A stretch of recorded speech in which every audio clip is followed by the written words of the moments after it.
So basically it's flooded here as well with the anchor pub, the outdoor terrace sitting area. So from Millworks it flows all the way down here.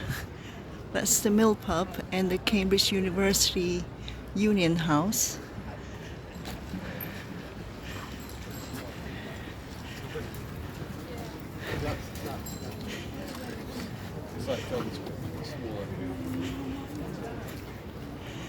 So you can see water just outside the pub, just below the first step, and that's the anchor pub, and that's the student union house.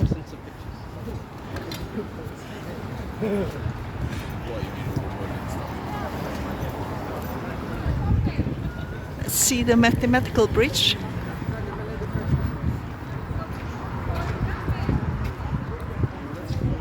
Oh, that's all right. It didn't overflow here, so this is higher ground. Really shallow when we were here. But very strong currents. See the bottom.